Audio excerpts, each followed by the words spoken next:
Welcome back to Katalu. I'm your host Manasvi, and this is part 5 of the Korean drama Flower of Evil. We've been talking about this drama for a while now, and for a quick refresher, I'm going to do a recap, but if you're new here, I highly recommend watching the first 4 parts because this drama is so good and it has so many details that I won't be able to put into the recap.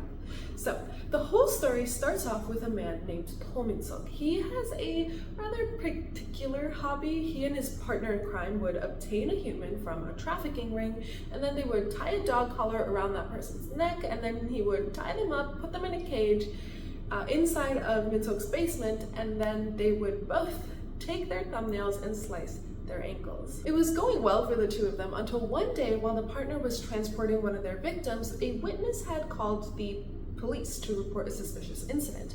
The witness had crashed into the accomplice's car and she saw the victim inside the car, but nothing ever came of the investigation when she called the cops on this person because the car belonged to Min-suk, who was out with his son Hyun-soo all day that day, and the witness was drunk driving, so her statement just lost credibility. A couple days later, Min-suk committed suicide kind of randomly, it seemed, and during this investigation, the police found out about the horrors in his basement. The police closed the investigation, citing that Min-suk was already dead, even though Mi-suk, his last victim, the one that caused this whole thing to get reported in the first place by the witness who had crashed into his car, was never found. Min-suk's kids, Hae-soo and Hyun-soo, had their lives turned on its head because of their father. Hae-soo's boyfriend, Woo-jin, broke up with her, saying that she gives him the creeps, and Hyun-soo, who was already suffering from antisocial personality disorder, was being forced to undergo exorcisms by their village head.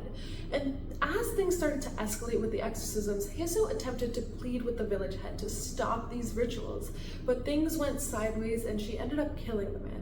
Her brother took the fall for the murder by making it seem like he was the killer, but he ran away after planting false evidence, so the police were never actually able to arrest him. For the next few years, Hyun-soo worked some odd jobs for under-the-table wages, and one of them was a stint as a waiter at a Chinese restaurant. And during this time, he met Seung-gil, who, after a few years, was tired of living in poverty. So he lured Hyun-soo into a forest and attempted to kill him. And Hyun-soo escaped from this attempted murder only to get hit by a car that was being driven by Baek Hee-sung, the son of a prominent university director at a hospital. We don't really know what happened that night, but when Hyun-soo came to, Hee-sung was in a coma, and Hee-sung's dad was convincing Hyun-soo to take over Hee-sung's identity. Fast forward a few more years, and in a quiet town, Hyun-soo, who is still living as Baek Hee-sung, meets Chae-Won. It was love at first sight for Chae-Won, and she chased him to the ends of the earth. He ends up accepting her, and the two of them get married and have a really cute daughter together. Chae-Won has a stable job as a police detective, and Hyun-soo runs a small metal workshop on the ground floor of their house. So they have a duplex and they live on the top floor, but his shop is down on the ground floor. Everything is looking out for Hyun-soo until a series of events thrust his father's serial killings back into the limelight. People have found out that there is now an accomplice to the killings, and majority of the public believes that it's Min-suk's son, Hyun-soo. Chae-Won gets assigned the case, and another series of events later, she finds out that her husband is actually Hyun-soo, the prime suspect for the serial killings. But she's absolutely sure that her husband is being falsely accused. So she tries her best to help her husband prove his innocence. At the same time, the case was being reopened, the real Hee-sung has awakened from his long coma, and with the help of his terrible parents, parts of Hae-soo's and Hyun-soo's memories, we as viewers are able to piece together that the real Baek Hee-sung was in fact Min-suk's partner in crime. But the catch is that no one other than his parents know that he's come out of his coma. And we left off the last episode with Hyun-soo and Chae-Won blowing the human trafficking ring wide open, and Detective Choi, one of Chae-Won's detective teammates, coming to Chae-Won's house to arrest Hyun-soo. He'd found out about Chae-Won's husband's real identity. We're starting off with another flashback to the night that Hee-sung hit Hyun-soo. It was raining heavily, and Hee-sung's mom was busy organizing her son's room. She was organizing his clothes, putting away his books, and making his bed. And while she's adjusting his bed sheets, she finds a book underneath the mattress. Her curiosity gets the best of her, so she opens the book, and inside it's not pages of a novel that she finds, but rather photos of people who are bound and gagged, and the cage is in the background, suggesting that these were taken in Min-suk's basement.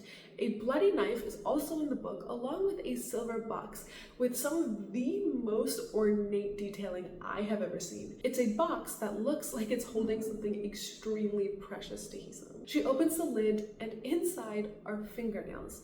7 thumbnails to be exact. The mom drops the box in shock, and she stumbles her way into their living room, still holding the knife from inside that book, and oddly enough, she sees Hee-sung in their backyard digging a hole. She approaches him, and she can see Hyun-soo that's like passed out, lying on the ground, unmoving. She calls out to her son when she's close enough. Hee-sung stops digging. "Mom, what are you doing here? What on earth are you doing?" "Oh, this isn't my fault. He jumped in front of my car. I couldn't get a hold of Dad." And that's when Hyun-soo starts groaning. He is not dead. "So you were going to bury him here?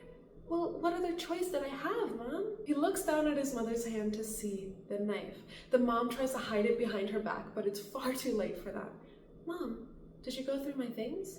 We'll talk later. For now, head back inside. You're getting soaked in the rain." And then he goes back to digging. The mom is in disbelief. How could he tell her to go back inside when he's literally trying to bury this man alive?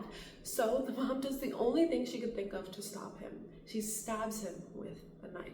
"Hee-sung, you scare me. I'm scared. I can't handle you anymore." "Why, Mother? Why did you have to be home tonight?" Back in present day, Hee-sung is getting his legs massaged by the maid of the house, and he's talking to her, but remember that she can't actually hear anything, like she's deaf, so she can't hear what he's saying. Everyone has a secret, you know. Meanwhile, there are people who know that secret, and there are people who want to find out. 1, 2. I wonder if I should also include you. He grabs the maid by her cheeks. "Do you really not know how to read lips?" And the maid tries to look away, but Hee-sung forces her eyes to turn back onto him. "If you keep looking away while I'm talking to you, it's going to make me feel upset. Have you ever told everyone about our family?" The maid quickly stands up and writes something in her little notepad and shows it to Hee-sung. It says, "I never told anyone, there is no one to tell." Hee-sung questions if he can really trust her, which she frantically nods yes, because this man looks like he's about to murder her any second. Meanwhile, Hee-sung's mom and dad are having a conversation about the burner phone that the dad had used to contact Sang-chul. Sang-chul is the leader of the human trafficking ring.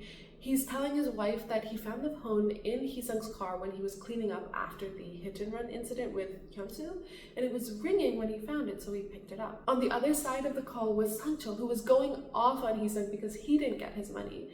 Hee-sung apparently asked him to find someone for him. No way, was it Poesu? Probably. Does Sang-chul know about Hee-sung's condition? No, he doesn't. I told him that Hee-sung went to study abroad. So what? You told him to take care of Hyun-soo? Have you lost your mind? Hyun-soo kept digging into things. If we don't do anything, our lives could get destroyed. I had no other choice. There is no middle ground for us. Either Hyun-soo lives or we do. Either side will have to lose it all. At Hyun-soo's house at the moment, Chae-Won is confused when she sees that Detective Chae came all by himself. Why, are you two gonna harm me since I'm here all alone? This is the day we get to arrest the infamous Toyotsu. Maybe I should have brought along a SWAT team. Can I have a cup of coffee? All 3 of them go back inside where Detective Chae sits in front of Hyun-soo with a hot cup of coffee and starts grilling him. Hyun-soo, you were an informant. So first of all, let me begin by saying thank you. Thank you for telling us what you knew. I'm sure that it wasn't easy. Thanks to you, we were able to get rid of Sang-chul's gang. Do you have any information regarding Min-suk's accomplice? No, things actually didn't go as planned because he found out that he was being wiretapped. You'll have to ask Sang-chul himself. Okay, now as a police detective, I have a question for you as a wanted criminal. Toyonsu, in 2002, you killed Mr. Kwon, the village foreman of Kagyong-ri. Why did you kill him? In Moojin's apartment, Hae-soo is in shock. Are you sure that Detective Cha knows everything? And Moojin thinks back to their showdown with Sang-chul. He had rushed upstairs as soon as the police had helped him get out of the gangster's grip, only to see Chae-Won on the phone looking right at him. Moojin had tried to play it off like he was investigating a case, but she tells him that Hyun-soo is gone. Hearing this, Hae-soo immediately picks up her phone and calls Chae-Won. But before the call could connect, Moojin grabs the phone and cuts the call. Hae-soo tries to get her phone back, but she can't. So she gets up and begins to leave, but Moojin stops her again. Where are you going, Hae-soo? What are you trying to do? I'm going to turn myself in. Back at the workshop, Detective Chae is grilling Hyun-soo. A motive. I'm sure you had a motive for murdering him. Why did you kill him? I had no, but at the same time, Chae-Won says it wasn't him. And Detective Chae looks at the both of them. What is this? Have you guys not agreed on what to say yet? At 7 a.m. on August 30th, 2002, Mr. Kwon, the village foreman of Gakeng-ri, was found dead inside his warehouse. The carotid artery was cut with a sharp weapon, and he died due to excessive bleeding. The police found traces of physical violence, and near the body there was a button from a male student's uniform who went to Sojin Male High School. And at the same time, Woojin and Haesoo are arguing. You need to relax. Please, Haesoo. Who are you to stop me? This is between Hyun-soo and Detective Cha. You won't be able to solve anything by doing this. If you want to turn yourself in because you feel guilty about what you did, I won't stop you. Feel guilty? Why should I feel guilty? After what he did to Hyun-soo, he took Hyun-soo to exorcism rituals almost every day. He told people that Hyun-soo was possessed by our dad's ghost. He gathered all the angry villagers and then made them take out their rage on Hyun-soo. He was only 18 back then.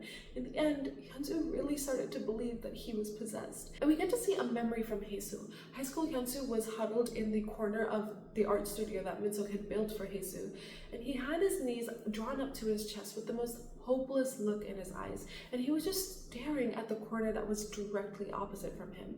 Haesoo had approached him to ask what was wrong, and after a couple seconds of silence, he said, Haesoo, I can see Dad. He keeps talking to me from over there.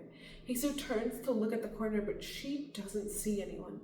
Hyun-soo, you're wrong. There's no one there. Haesoo, the village foreman was right.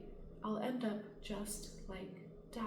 In present day, Haesoo's eyes are filled with tears. She looks Woojin in the eyes and says, Woojin, you're the same. You're just like them. You turned your back on Hyun-soo just like everyone else. No one in that town is blameless when it comes to Hyun-soo. While everyone else was becoming a demon, only Hyun-soo remained a human being.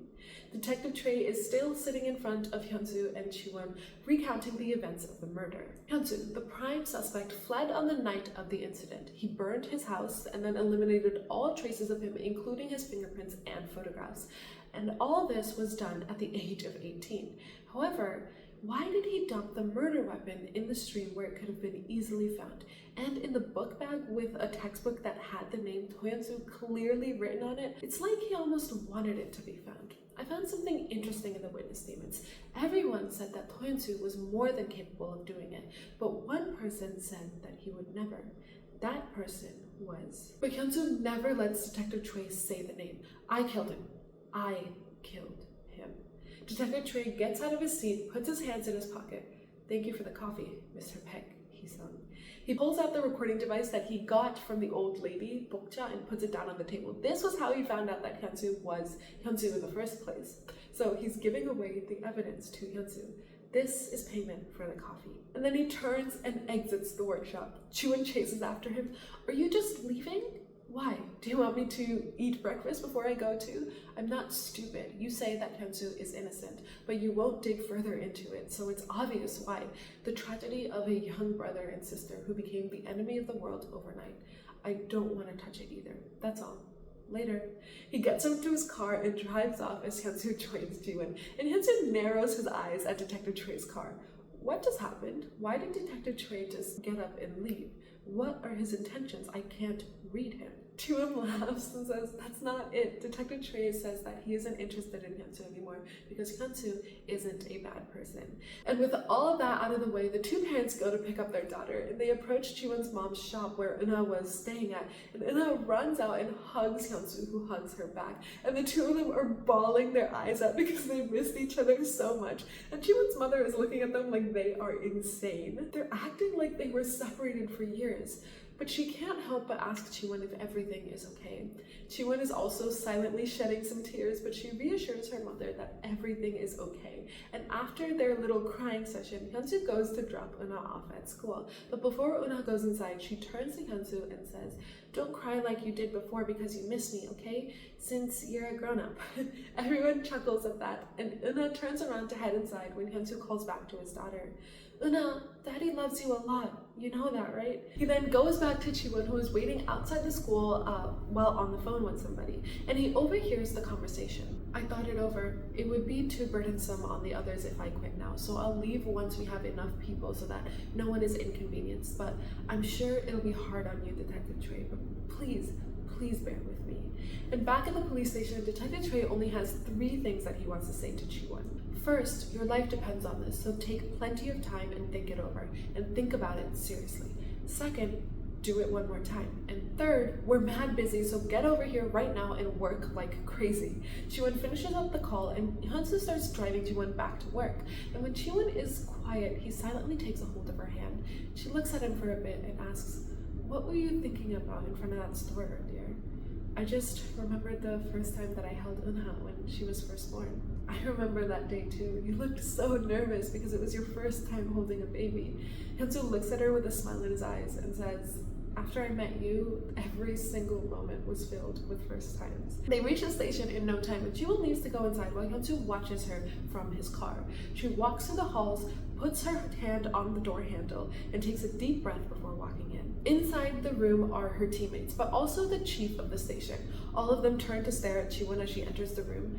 "Good morning, everyone." And the chief mocks her. "What? Good morning? Are you kidding me? You're messing with me, right?"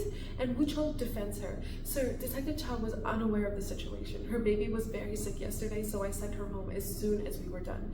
Chae-Won, Sang-chul got away. He fled from the ER. Chae-Won immediately joins the rest of the team, and Detective Chae catches Chae-Won up to speed. The task force, the overall investigation into the human trafficking ring, will be conducted by the special task force. We'll focus our resources on the arrest of Sang-chul and Tomin-suk's accomplice. And Woo-chul continues, "Arresting Sang-chul is more urgent. There's a burner phone that he carries, and we have a witness saying that it's what he conducted business with." While Woo-chul is busy talking, Detective Chae's phone rings, and it's Hyun-soo. He silently excuses himself to answer the call. "Detective Chae, I'm at the front gate. I was hoping that we could talk without Chae-Won knowing." And so he's in his car, waiting on the opposite side of the road, thinking about what Sang-chul told him when he was beating him up. He had told him that someone who he had told this secret to had ratted him out, and his thoughts get interrupted when Detective Chae gets into his car. "If this is to express your gratitude, save it. I lied earlier because I didn't want Chae-Won to know." "What lie?" "Things went south when young Sang-chul figured me out. It was a lie. During our transaction, he received a phone call. Someone had told him that I was working with the police. This person waited for me to meet with Sang-chul. Killing me was his goal." "And who is this person?" "How about we talk someplace else?" At the same time, across from town, Sang-chul is in a room drinking some soju and eating ramen, and the TV is playing the news, and of course it's all about his human trafficking ring and his escape from the hospital. The shocking truth behind the Yeonju City serial murder case was revealed last night. Last night, the police had raided a human trafficking ring that resulted in the capture of 5 members. Since 2002, this ring has run an employment agency to draw victims and sell them all over the country as forced labor or sex slaves. Evidence shows how this ring was also in business with a serial killer, Tomin-suk, which came as a surprise. Yeom Sang-chul, the leader of this ring, escaped custody. Here is a photo of the man that the police are using to hunt him down. That same news is being watched by Hee-sung, the real Hee-sung, on his tablet. He's still in the hospital bed, and the gears in his head are turning as he's watching, but his mom enters his room and turns his tablet off. He leans back onto the pillows and starts talking to his mom while she's massaging his legs. "Mom, the world has changed so much.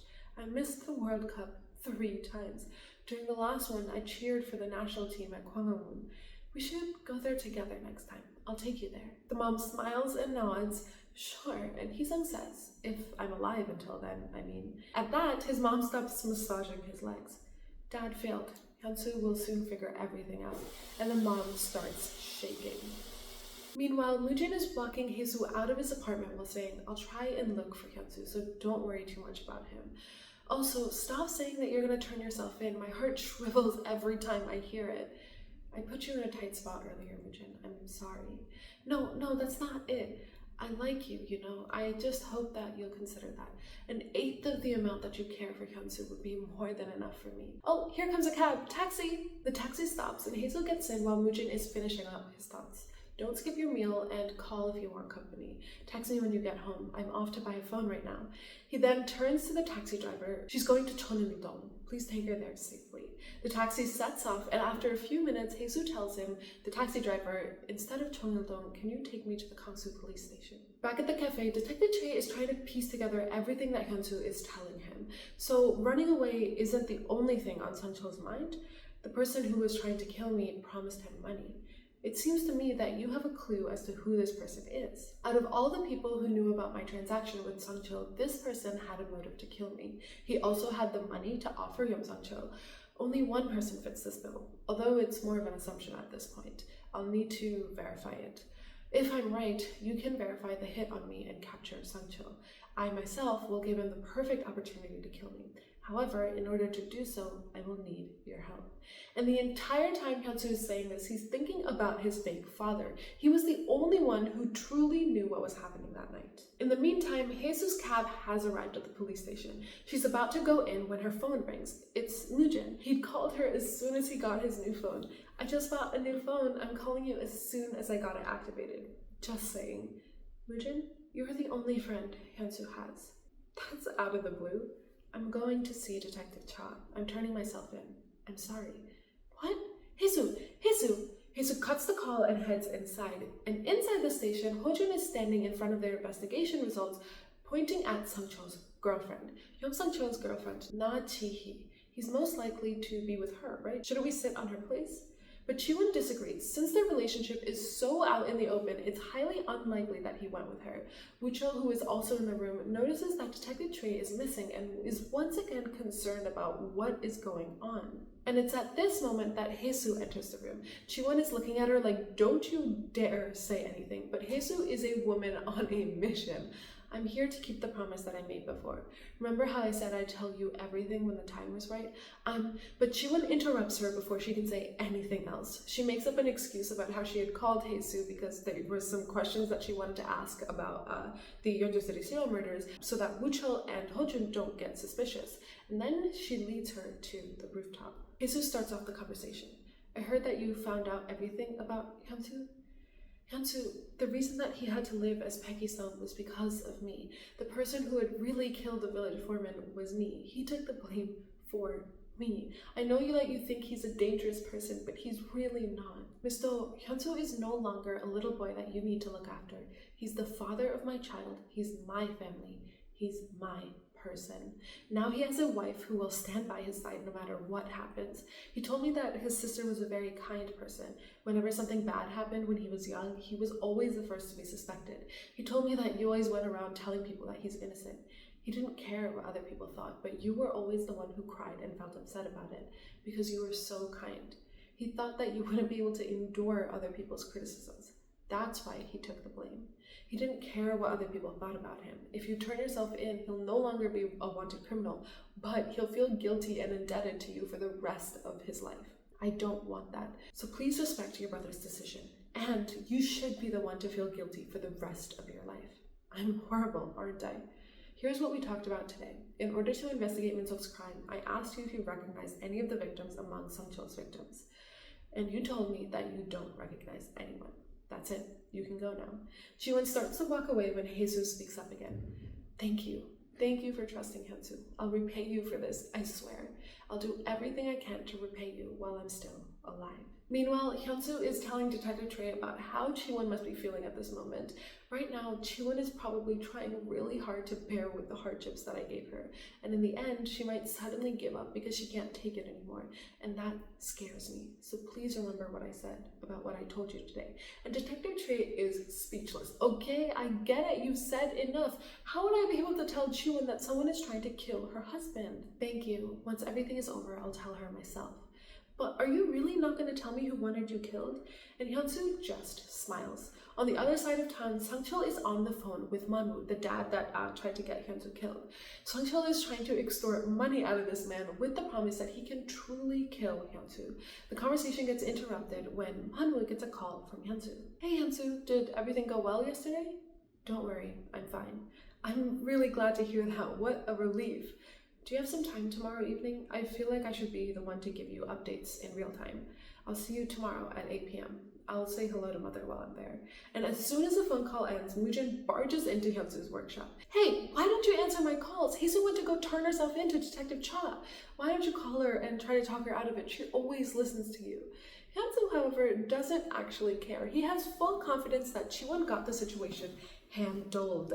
Instead, he takes out the silver necklace that he had told Moojin that he threw away.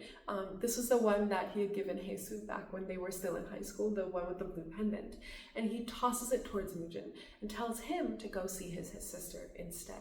Moojin is shocked, but nonetheless waits for Hae-soo to arrive back at her rooftop apartment. When he sees her doing the walk of shame, he marches up to her. You don't care about me at all, do you? I bet you never even thought about how worried I might be. I don't understand why you're asking me this all of a sudden. Why are you looking at me like that? I know we dated when we were kids, but it's weird that you still feel the same way about me. Moojin is looking at her like a little heartbroken boy, and he takes Hae-soo's hand and places the necklace in her palm. Next time, throw it away where I can't see it. I'm so sorry for still liking you ever since I first laid my eyes on you in 4th grade. I'll try to get over you. And he leaves. Later that night, Hyunsu is sitting on the rooftop of his house all alone when Chae-Won approaches him. Are you having trouble sleeping? Why are you out here all alone instead of going to bed? Nothing. I just feel really strange lying next to you. I've been meaning to want to ask you something, but I couldn't get myself to. How was your day? It was pretty decent, and that night the two of them sit together finding solace in each other. Back at the fake parents' house, the dad has informed Hee-sung that Hyunsu will be visiting later that night. So it's a whole new day when this conversation is happening. So Hee-sung, be careful tonight. We can't let him know that you woke up. Okay, what about Hae-soo? And while this conversation is taking place, the maid of the house is hiding around the corner looking into the room. And so the only person she can truly see is Man-woo, and she can see his lips moving. I can control her on my part. The problem lies with Sang-chul. It's a problem if the police get to him. It's a problem if we let him run amok as he pleases. But we need him to get rid of Hyunsu though. Stay out of it, Hee-sung. I'll take care of it.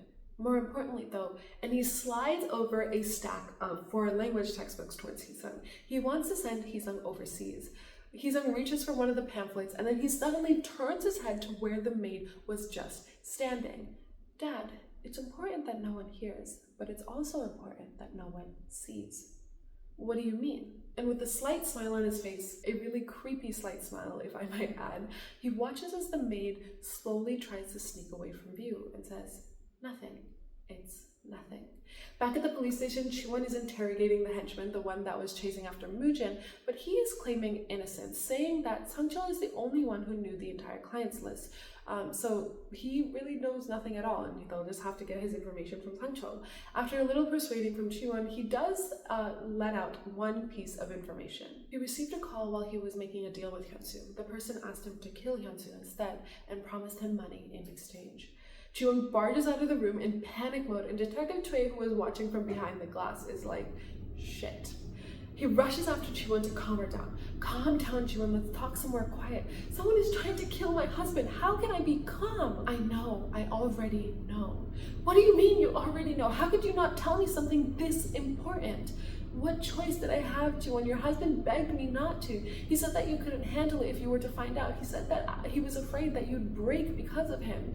And in the meantime, Hyunsu is welcoming his sister into his workshop. She's telling him about the green silicone bracelet, about how she went to ask Man-woo for help locating the volunteer. And Hyunsu is curious about Man-woo's reaction. Did you feel anything when you went to meet with Director Beck?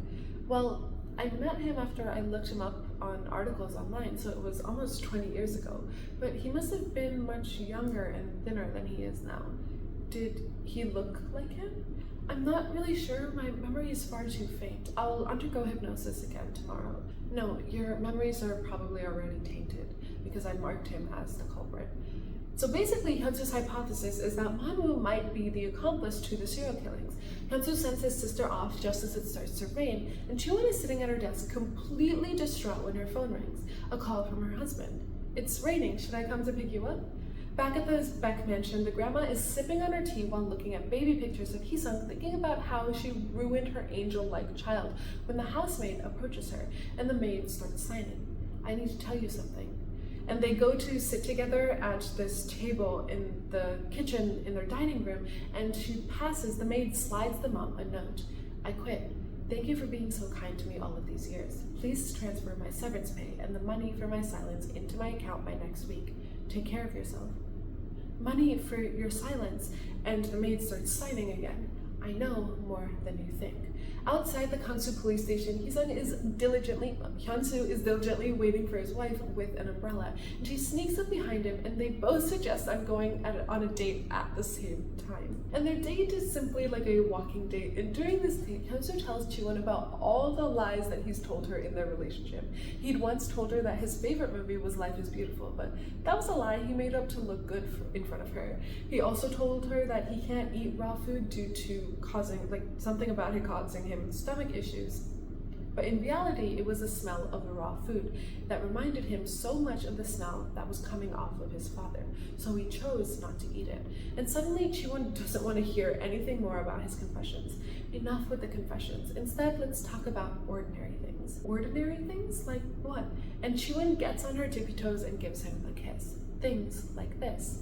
And then she starts crying. Chae-Won, are you alright? Yeah, I'm fine. Are you really alright? I really am. Why do you keep asking me? When Hyunsu hugs her though, she breaks. I'm actually not alright at all. I'm afraid of what might happen next. I feel guilty about lying to my colleagues. I want to resent and ask your sister why she did what she did, but I didn't because I shouldn't. Why must you stay hidden like this? It's too unfair. Do you know what hurts the most though? It's the fact that you kept another secret from me. And back at the back bench, Hyesung's mom's hands are shaking as she signs to the maid. What is it that you know? What is it that you know? I know that you stabbed your son, and in order to cover that up, you made someone else live as him. It was the man that your son hit with his car. And the maid gets up to leave, but the mother chases after her, holding her back from leaving. Please, please don't do this. Aren't we family? I've always thought of you as family. No, you can't leave like this. We've been on good terms. I even hired you a divorce lawyer when you got divorced. How could you say that? You said that you were in my debt forever, so how could you do this to me? How could you? And while the mother is saying this, she's like shaking the maid, so in an attempt to free herself, the maid pushes the mother to the side, but she pushes her a little bit too hard, and the mom ends up hitting her forehead on the kitchen dining room table. They both freeze, the maid in shock at what she just did, and the mom in shock because of her bleeding forehead.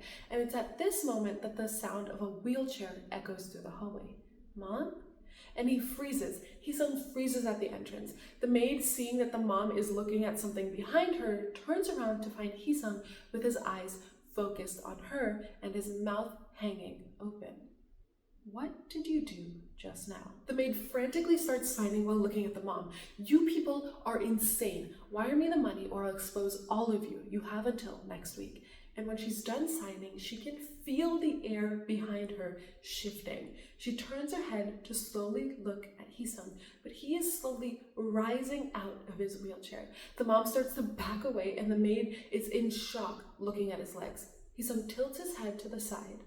I knew you couldn't be trusted, Miss Park Soon-young. He starts taking steps towards her, and in a panic, Soon-young turns around and starts running through the house. She makes it all the way to the front door and manages to open it before Hyesung pulls her back inside by her hair. He drags her, kicking and screaming, into the house, gets on top of her, uses the scarf that she's wearing around her neck to choke her to death.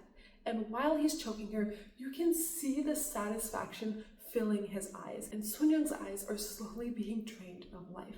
The man is a full-blown psychopath. The mom, who's been hiding behind the kitchen island all this time while Hyesung was choking the maid, picks up her phone with shaky hands and calls her husband. Honey, you have to come home right now. I don't know what to do. What she doesn't notice, though, is that Hyesung can hear her. She's crying into the phone when she feels the air behind her shift, and she turns around only to find her son hovering over her. He grabs the phone out of her hand and puts it to his ear. Dad, Mom got a cut on her forehead. I think she needs stitches. He ends the phone call and tells his shaking mother that he couldn't think of another way to protect her. He then sets his phone down on the island and leaves his mom there to continue crying her eyes out. The dad frantically starts packing up his stuff to head home, and the moment he enters the house, he sees the maid's dead body lying literally a few feet from the entrance. So he didn't even drag her into his house. It was literally done in the hallway. And he is furious. Why? Why did you do it? Why? She knew too much, Dad. The dad starts shaking because he is so incredibly angry and he punches Hee-sung in the face. How could you have done this? What were you thinking? You made me a promise. You told me that you'll do as I say for helping you get your name back. Are you trying to destroy us all? Is that what you want? You said that you wanted to live a proper life. You said that you wanted to live like others. And the mom, who had been sitting off to the side, completely silent up until now, walks up behind the dad. Let's take care of this mess. The dad turns around, wide-eyed. Honey, are you okay? Park Soo-young blackmailed us first. She was going to use our weakness against us for the rest of our lives. She stabbed my back first. If Hee-sung didn't kill her, I might have done it instead, because in that very moment, I hated her enough to kill her. I'll fix Hee-sung. I promise I'll fix him. Right now, let's just take care of this. And the dad looks so incredibly sad for both himself and his wife. How are you going to take care of this? And Hee-sung speaks up. I have an idea. But then the dad's phone rings. It's Hyun-soo. Remember that Hyun-soo was supposed to meet with his dad to update him on the situation, on what happened with Sang-chul. I'm sorry, but I'll have to cancel our appointment tonight. I have to go on a business trip. Manu, the dad, takes this rather gracefully, so Hyun-soo adds another request. I actually have a favor that I need to ask you. I need to stay at the Gapyeong for one night, so I'd like to sleep at your summer house for tonight. Sure, why not? I bought it for our family anyway. What time do you think that you'll be there? I'll have the manager clean the place before you arrive. I think I'll be there around 10 p.m. And once that phone call is over, the dad makes a call to Sang-chul. Your opportunity has come. Make sure that you don't make any mistakes. Tonight at 10 p.m. 351 Gyeongchun-san-gil, Gapyeong. That's the address of my summer house. Meanwhile, Hyun-soo is executing his own plan. He texts Detective Choi the address of the summer home and sits down with Chae-Won to tell her the plan. Hyun-soo's plan is to get Sang-chul captured by the police and then have them prove that there was a link between Sang-chul and his fake father. Chae-Won is shocked that the fake dad is the one that's planning on killing him, but Hyun-soo is absolutely sure. He stands up to head to the Baek mansion when Chae-Won stops him. Honey, have you forgotten that I'm a cop? I have the right to arrest without a warrant. In the span of a couple minutes that it takes Chae-Won and Hyun-soo to reach the Baek mansion, Sang-chul comes out of hiding and starts making his way to the summer house. Manu and Hee-sung drag Soon-young's body through the house all the way into the garage, where they stuff her into this black body bag, duffel bag type thing, and put her into the trunk of one of their cars. But before they can close the trunk, their doorbell rings, and Manu is terrified to see Hyun-soo showing up in their front door camera. Let's step back to the summer of 1997. Baek Hee-sung is in high school, so he's in his high school uniform standing on the rooftop of his school. He's got a brick in his hand, and after looking down to the ground for a moment, he holds the brick out over the edge of the building. He holds it there for a couple more seconds and then lets it go. And a few moments later, you can hear the whimper of a dog and the scream of a young girl. He had let the brick go in time with when the dog would have been directly under. He watches as people gather underneath, but his facial expression doesn't change. There is no sadness, there is no happiness. The next thing we know, he's sitting in a room with tears rolling down his face with his mom by his side and a psychologist in front of him.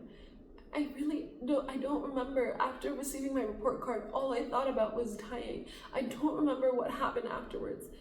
Is it my fault that the dog died? It's my fault, right? I'm terribly sorry. The psychologist smiles at him before asking him to wait outside. He gets up and leaves, but after closing the door behind him, he waits to hear what they have to say, and the mom speaks up. It's all my fault. He's not usually like this. He just acts out every time he receives a report card. Having heard enough, Hee-sung wipes the tears and walks away with a smile on his face. He sits down at a table in the lobby, and at the table diagonally across from him sits Hyun-soo, who is listening to the tape that his mom left for him. Hyun-soo gets called away by another psychologist, and when he gets up, we see that Min-seok is there as well, reading a newspaper. And that is the first time they are seeing each other. Hee-sung is yawning and stretching, being just a high school boy, when Min-seok, still not taking his eyes off of the newspaper, starts talking to him. It's you, right? The kid who dropped a brick from the rooftop? Do you know why you did such a thing? Min-seok closes his newspaper and looks at Hee-sung. Yes, they say it was due to the depression caused by academic stress. And the corner of Min-seok's lips tilt upward before he says, you were curious, right? Just like throwing a pebble into a calm pond. You threw a pebble into your simple life. You wanted to see the ripple effect of your actions. Am I wrong? And why would I do that? Because you don't know how to have fun. You've never met anyone like you. You must have been very lonely. And actually, I've heard a lot of cases where this is true. There are some people who are just born so incredibly smart that just living a regular life bores them so much that they turn to committing crimes and murder. A couple examples, if you're interested in this kind of stuff, of real life people are, I believe, the Unabomber, who was like this insanely smart guy who was bombing airplanes. And then there's also Leopold and Lode, which are two really smart young boys who were just so bored, and one day they came across how to commit the perfect crime, the perfect murder, and they wanted to emulate it. So they tried, and they killed this little boy and wanted to get away with committing murder.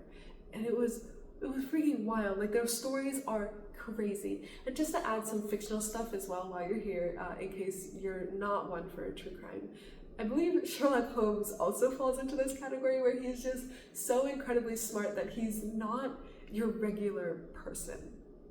And in this case, remember that Hee-sung is actually a mathematics genius. So he is extremely smart. He has been smart for a really young age, very accomplished at a very young age. So it is actually a thing that happens to real people. Back in present day, the mom talks to Hyun-soo and Chae-Won from inside her house through the intercom system. What brings you here without calling? Hyun-soo says that he has something he needs to tell the director. The mother tries to shoo him away, saying that she's tired, but Chae-Won interrupts. I know everything. I know what happened in this house. Do you really want us to go back? And Chae-Won's question gets answered by the front gate to the mansion opening. They walk in to find Manwoo resting comfortably in his armchair, and the mom is sitting on the sofa next to him. Manwoo asks them to sit down, and then he starts questioning them. You canceled your appointment because of your business trip. What brings you here without calling beforehand? You even bought your wife. We were supposed to meet today anyway, so I figured that you'd be home. And the mom, who is sweating, asks, how much is it that you know? Chae-Won looks her straight into the eyes and says, how much are you hiding? The dad puts on a smile on his face. Does this mean that you know everything about your husband? What's your intention behind coming here even after finding out about everything? Have you decided to accept the situation? First of all, Director Beck, I would like to let you know that I am going to stand by his side no matter what happens. Well, it looks like the four of us have a lot to talk about tonight. It's not just the four of us, is it? And the mom starts sweating even more. What? There's one more person living here. Where is he? The dad leads them into the room behind the suits, and there lies Hee-sung unconscious with an oxygen mask on his face. While Chae-Won is looking around the rooms at the photos, the mom and the dad share a look before the mom starts speaking. We weren't exactly on good terms, and that day we had an argument due to the car accident, and something unexpected happened. The dad continues, whether he's conscious or not doesn't really matter anymore to us. Every time his condition worsened, we merely just injected drugs to keep him alive. This caused his kidneys to fail, and because of that, he's currently suffering from multiple organ dysfunctional syndrome. It means that it won't be surprising even if his heart stopped 10 minutes from now. We just shared all of our secrets with you. I promise you here and now that I will let your husband live as Baek Hee-sung for the rest of his life, so you don't need to worry anymore. But Hyun-soo tells the dad that he's wrong. Chae-Won only wanted to see the body, not to hear him make these promises. He looks down at his watch. It's time. The mom looks him up and down. What time? It's time to find out who the accomplice was. Hyun-soo is looking at the dad while saying this, but on the hospital bed, Hee-sung's fingers curl around the mattress that he is lying on. At the same time, we see Sang-chul driving somewhere and Detective Trey setting up an ambush near the summer house. Hyun-soo asks the parents to sit down, so the dad goes to grab a drink before joining everyone else at the dining room table. Now tell us, what do you have to say? We all sat down like you asked us to. By any chance, are you assuming that I know who the accomplice is? Hyun-soo looks at his watch again. It's 10 p.m. If I went on my business trip, I would have arrived at your summer house in Kapyeong by now. The only person who knows that, other than Chae-Won and myself, is you. What are you trying to say? The dad is calm as he's asking these questions, but the mom, however, goes to get herself a drink a couple feet away at the kitchen island because she is so freaking nervous. I'm sure that you know, if Yum Sun-chul shows up there, then that means that you gave him the information. Just for your information, the cops are currently waiting in front of your summer house. And we see Detective Chae shoving someone to the ground and handcuffing him. Hyun-soo continues with his little rant. The day Sang-chul and I made our deal, he received an offer from someone who promised double what I paid him if he would kill me. The only person who knew that I was making a deal with him and knew exactly how much I paid Sang-chul was the person who gave me the money in the first place, namely you. You wanted me to kill Park Hyun-chun and wanted me to leave voluntarily. You were afraid that your true identity would be revealed, not mine, because you are the Yeonju City's serial killer's accomplice. Outraged, the dad stands up. What are you talking about? And immediately, Chae-Won's police brain comes up. Sit down. If you even attempt a bit of violence, I will perform my duties as a police officer. Are you in the same mindset as his? As soon as we confirm that you are associated with Sang-chul, I'll ask you to come with me to the station voluntarily. Hyun-soo gets a call from Detective Chae, stopping the conversation from going any further, but when Hyun-soo picks up, it's not the news that he wants to hear. The person that Detective Chae had handcuffed claims to be a caretaker who was sent to make sure that Hyun-soo didn't want for anything that night. Hyun-soo ends the phone call and the dad jumps in. I can't believe what just happened. How could you suspect me of being a serial killer? The dad drinks from his glass while Hyun-soo lets out a sound of disbelief. I guess I underestimated you, Director Baek Man-woo. It wasn't me, Hyun-soo, it wasn't me. How must I prove to you that it wasn't me? Chae-Won, how could you do this? You're a police officer. How could you threaten someone by using your position as a cop without any evidence whatsoever? You've concluded that I'm the culprit and you're trying to fit the evidence into this whole situation somehow. And Hyun-soo stops his questioning. No, not at all, actually. All of this is making it more clear to me that it was you. But before Man-woo can answer, the mom slams her whiskey glass down onto the island table. It was me. I'm the person you're searching for. I'm the one who leaked our secret.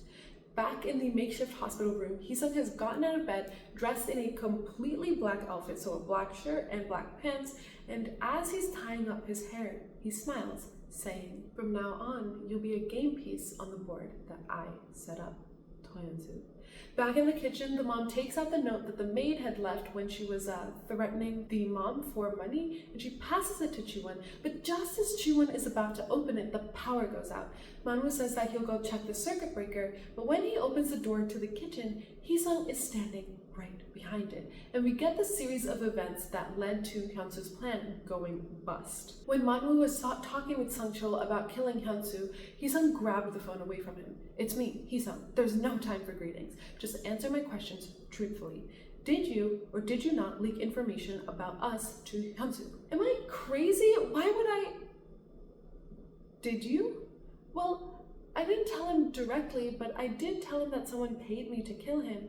Sang-chul, you need to do absolutely nothing right now. Stay out of it. I don't need you anymore. Hee-sung realizes that Hyun-soo had set up a trap for his family, but he also realizes that if Hyun-soo is going this far to catch Sang-chul, then he doesn't have proof yet of his family's involvement in anything. So the Baek family gets ready to receive their guests.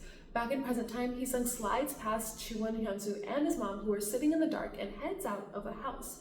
In the meantime, Hyun-soo pulls out his phone and shines a flashlight on the note. But Chae-Won has some questions. You said that the nurse was deaf and mute. The culprit spoke with Sang-chul on the phone. It's unreasonable to say that she was the one who was associated with Ho Min-suk or Young Sang-chul. What I'm saying is that the secret already got out. Someone else could have made the same mistake that I did. Like that reporter, he knows your secret too. So does your sister. Mother, you're protecting Director Baek right now. You definitely know something. What is it? Don't you trust me? Why should I trust you? Of course, I guess there's no reason for you to. It sure is taking him a while though, so I'll go light some candles. And her getting up to get the candles is also part of the plan of Hee-sung. Before Hyun-soo and Chae-Won had arrived, he sat his parents down and told them that he would turn off the main switch to the power. Then his dad will stall by checking for the circuit breaker and to see if anything is broken there. The mom's job will be to light the candles. Chae-Won watches the mom leave and the wheels in her head start turning. Something is not right. I can tell that something is off, but I can't put my finger on it. Then from the kitchen, a bunch of things clatter and the mom lets out a little squeal. Hyun-soo goes to see what's wrong, only to find his mom surrounded by a bunch of random objects. Hyun-soo gets down to help her pick up the things that she dropped, and after looking at him for a while, the mom says, "Hyun-soo, all this time I thought of you as family. I truly mean it." Hyun-soo reaches to take a piece of dust out of the mom's hair before saying, "Regardless of what you thought of me, I never once wondered about your true feelings." He finishes up picking up a few random things like a tape dispenser, tape roll, a sushi rolling mat, and a few other things when the lights turn back on. It's a really odd array of just junk drawer stuff. And at that time, Chae-Won seems to have found the thing that was bothering her. "Shouldn't you go to your son?" "What? Why? Why would I need to go to my son?" "Well, he's hooked up to all those electrical devices. Wouldn't the blackout be a threat to him?" The mom is wringing her hands, unsure of what to say, when Manwoo, the dad, swoops back in to save the day. His devices are backed up by batteries. They're good for at least 6 hours. "Anyway, let's sit back down. We have to end the conversation." Meanwhile, outside, Hee-sung puts on a pair of gloves and sees that Hyun-soo's car is unlocked. And he opens the trunk and he pulls out a Ziploc bag with a bunch of hair strands in it. And then he starts sprinkling the hair around Hyun-soo's trunk with the most batshit crazy smile I have ever seen. Those hairs that he's sprinkling all around Hyun-soo's trunk belonged to the maid. He had taken them from her dead body before Hyun-soo had arrived. On the other side of town, Hae-soo is sitting in her apartment with the silver necklace in her hand, thinking about how stupid Richard is for liking her since the 4th grade, when she hears a clang come from outside. It sounds like two metal things that are hitting each other. Hae-soo goes to see if anybody's outside, and as she's walking to where her window is, from the outside of her house, she sees 3 cigarette butts just laying there. They've been clearly smoked and crushed underneath somebody's foot. She places her hand on the window and starts looking through it to see if they can, like the person who was watching her could see what she was doing inside, but her curtains are doing a very good job at respecting her privacy. She's about to leave to go back inside when she notices a handprint above where she had placed her hand on the window. Back with Hyun-soo and Chae-Won, they're in the car heading back home, and Hyun-soo looks stressed out, like stressed with a capital S. Chae-Won is trying to convince him that it's better if he stays on the sidelines from now on, but all Hyun-soo can think about is that caregiver. He can't stand the thought that someone who enjoys killing other people, someone like that, is somewhere in his life, and to think that they could reach Eunha and Chae-Won is scaring the shit out of him. Chae-Won tries her best to put his worries to rest. "Honey, do you know what the arrest rate of our station is this year? It's 120%.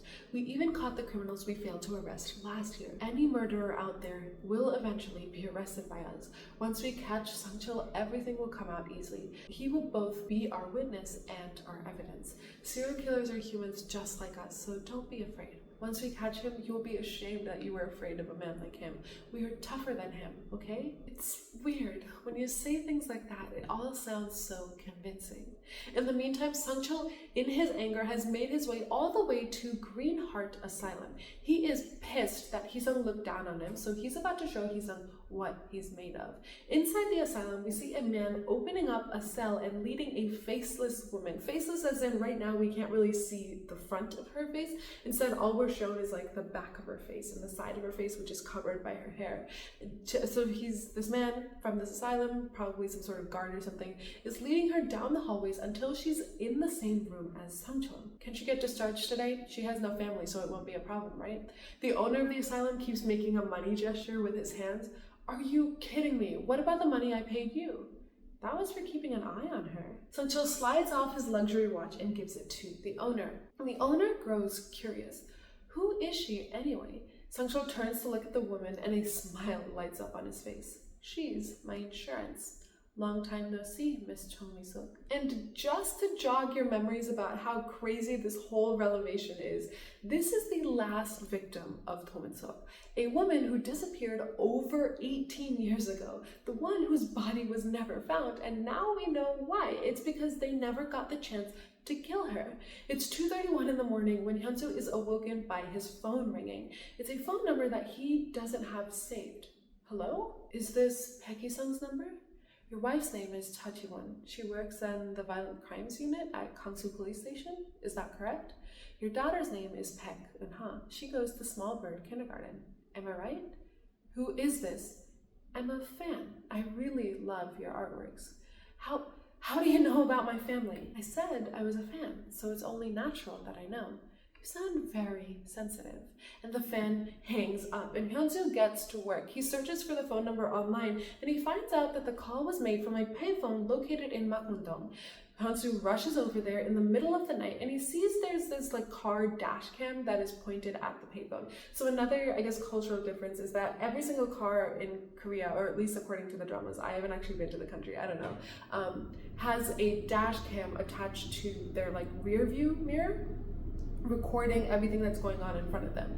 And oftentimes in police investigations and things like this stuff is really, really useful because cars capture so many things. It's actually insane. So he sees this dash cam that's pointed right at the payphone, and he calls the owner to see if she can give him the footage that her cam recorded, but she's out of town at the moment, so he'll have to wait until she gets back in town. And as he's looking at the payphone booth, he sees something written on it. Hide and seek. I can see you, but you can't see me.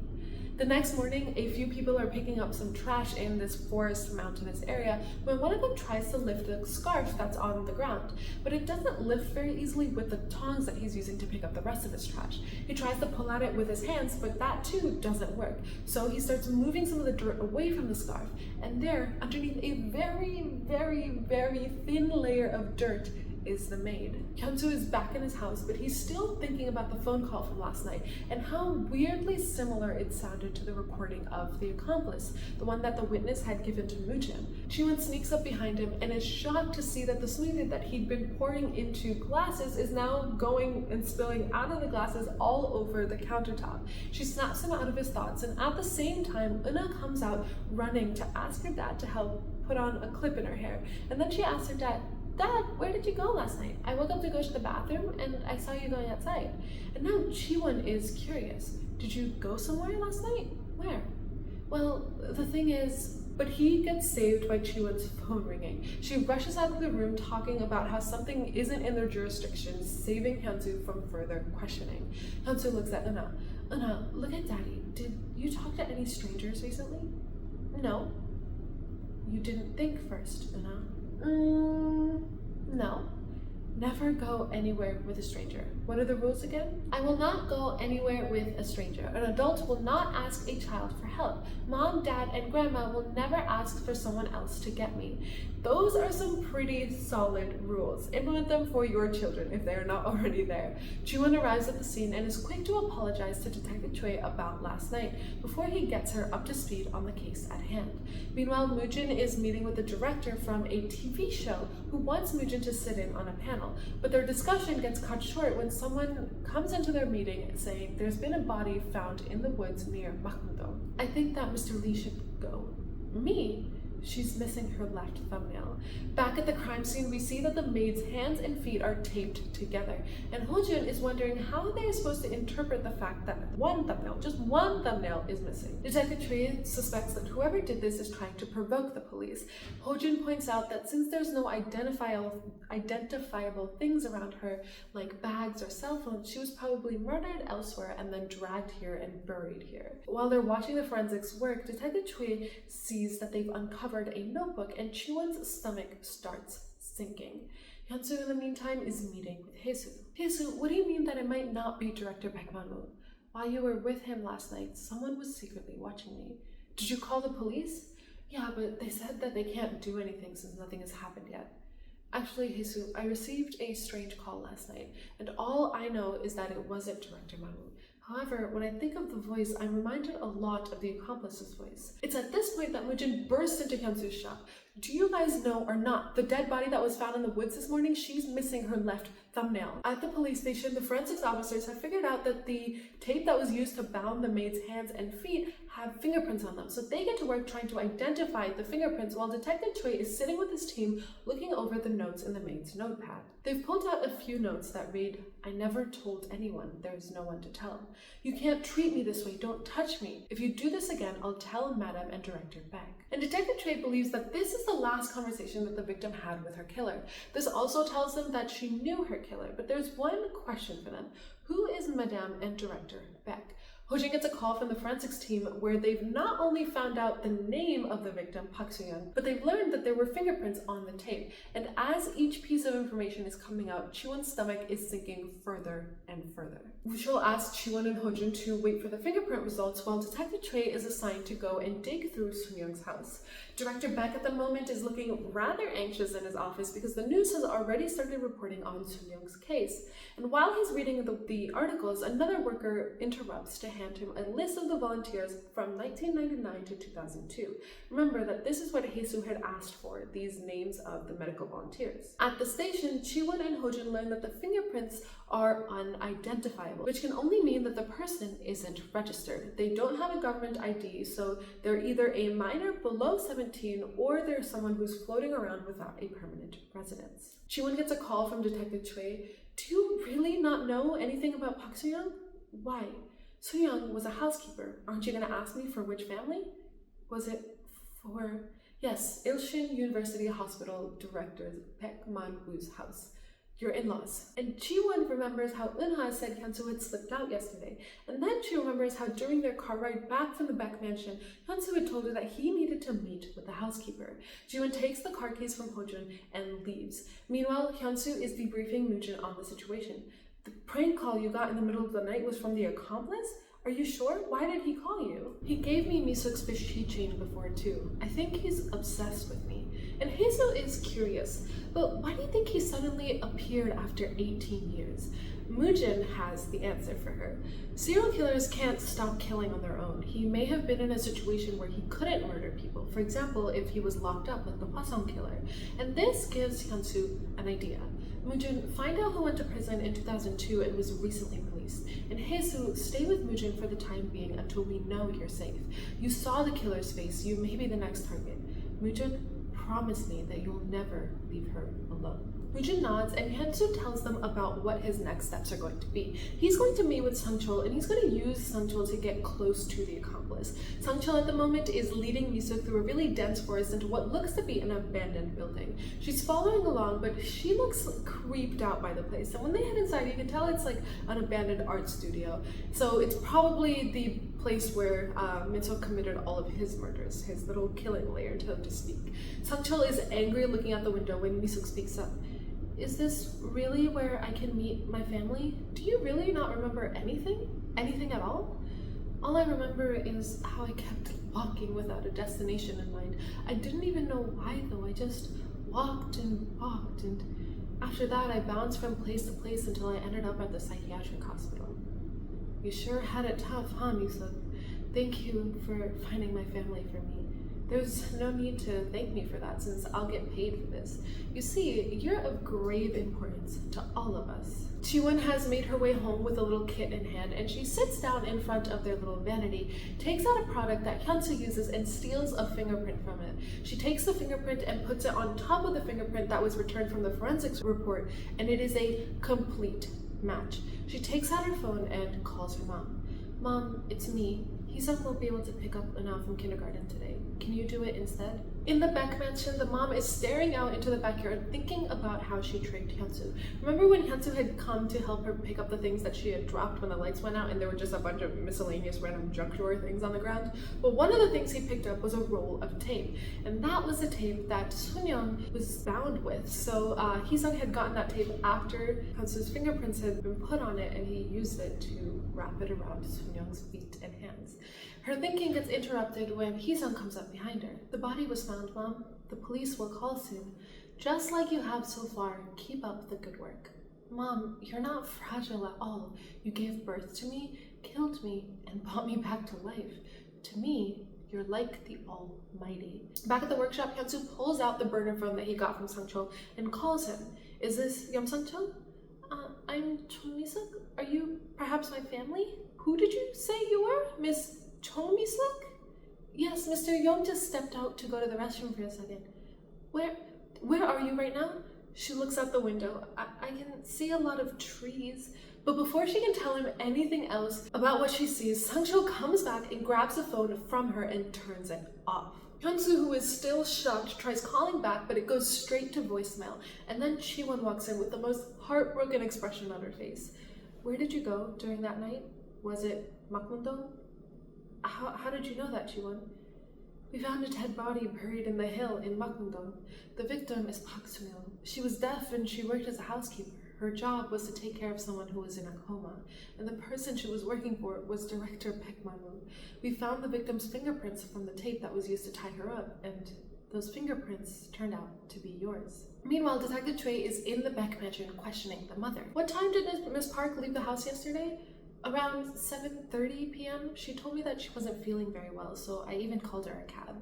And if you're wondering how she's gonna back up all of these ludicrous claims when about how a dead person is walking out of her house, Hee-sung thought of a plan. He had his mom dress up in Soon-young's clothes and get into a taxi in front of their house, like outside where the CCTVs can clearly capture her getting into a taxi. This way, the CCTV in the alleyway, since it caught it, when the police go to check it, it shows that Soon-young was indeed leaving. Detective Chae puts down a photo of a note that was inside of Soon-young's notebook. This is the last conversation she had before she died.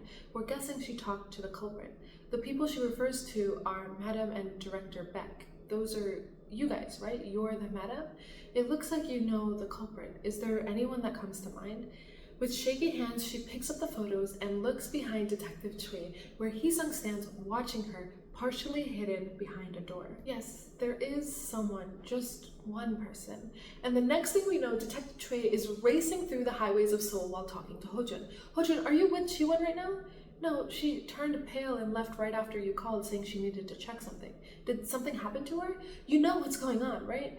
Woo-chul, who is with Ho-jun at the moment, has had enough. He grabs the phone from Ho-jun. What are you and Chae-Won hiding from us? There's a limit to how much I can let things slide. Tell me what's going on. Detective Chae pulls over, and after a few seconds of hesitation, he tells Woo-chul everything. Back at the workshop, Hyun-soo is denying that he was the one who killed Soon-young, but Chae-Won isn't having it. Let's go to the police station, Hee-sung. You can make your statement in the police station. We will make sure that you don't get punished for what you didn't do. Right now, you're a prime suspect, so I need to arrest you without a warrant.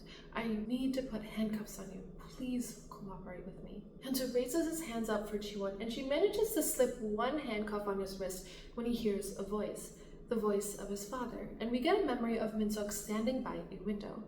I really did love your mother, you know. I thought that your mother loved me too, but she was in love with an illusion. She couldn't accept me for who I really was. In the end, she abandoned you two and ran away from me. Love can be a very cunning thing. It's very sly. It makes you think that it can solve everything, but in the end, it betrays you. Hyun-soo, listen to me carefully. When you feel the urge to trust somebody one day, it means that you're becoming weak. That's all there is to it. When Chae-Won calls out to him, he turns to her. Tell me something. Do you trust me? Or deep down inside, do you believe that I could have really killed her? If you don't even believe me, how will anybody else believe what I say? Chae-Won's phone rings, so she lets go of his hand to pick it up, and she's telling Detective Chae that she'll bring her husband to the station when Hyun-soo rips the phone out of her hand and throws it across the room. He pulls her in by the shoulder, turns her around, and pushes her so that she's near one of his displays. And then he takes a blade from his display and puts it to her neck. What are you doing? From this moment on, I won't trust anybody. Outside, the police are closing in on the store, but when the team gets inside, the store is empty. There is no Chae-Won and there is no Hyun-soo. Woo-chul sees the CCTV cameras hanging on the ceilings, and he asks them to check the footage immediately. And the team watches as in the footage, they see Hyun-soo holding Chae-Won at knife point, leading her to where the recorder for the camera is. Pull out all the cables connected to the video recorder. There are 4 in total. Chae-Won slowly starts disconnecting them, and the team watches in horror as the screens go black one by one. And right before Chae-Won disconnects the last one, she looks right into the camera before it too goes black.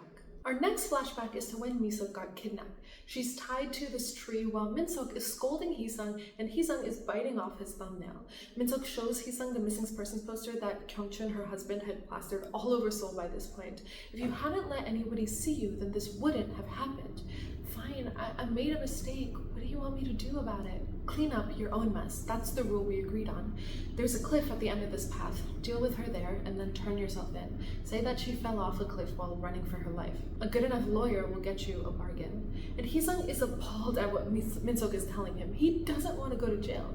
Let's have Hyun-soo do it. You said that he'll do anything you ask. At that suggestion, Min-seok's face hardens in the snap of a finger, and we see him pull his arm back and shove his fist into Hee-sung's stomach. Hee-sung looks down, shocked that Min-seok just stabbed him, but Min-seok is holding a folded knife. So it's one of those things that like you can fold like this and then the blade isn't out to actually dig into somebody's stomach. So that was what it was like. And Min-seok says, if I wanted to, I could have killed you just now. Don't you ever mention Hyun-soo again. Got it? All you have to do is listen to me. No questions asked. If you do, you'll be able to enjoy this for decades to come. Do you hear me? Hee-sung nods and Min-seok walks away. Hee-sung until this point had kind of looked like a meek little boy who was afraid of Min-seok, but as Min-seok is walking away, Hee-sung's expression changes to one that looks like something has possessed him. And then the scene changes to what the mom had told Detective Chae when he had asked her if anybody came to mind that would murder the housekeeper. Yes, there is someone, just one person. Do-hyun-soo. It all began out of the goodness of our hearts. We felt bad since he had no stable family. It was as if we were given our son back. You see, back then, my husband and I needed someone to care for, and for 15 years, Hyun-soo lived as our son, as Baek Hee-sung. Back at the workshop, as soon as Chae-Won has finished unplugging all the CCTVs, Hyun-soo lets go of her and has to hold on to a nearby table for support. He catches his breath for a few seconds before going over to his dresser and taking out all of his stuff and stuffing it into a duffel bag.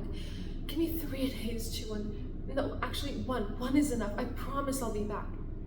You held a knife to my neck. It was so that I'm gonna take off, and that was the best way so I could prevent you from becoming an accomplice. How dare you hold a knife to my neck? He gives her a look and then takes the knife that he had held up to her throat and places it against his palm. And then he curls his fist around it and drags it across.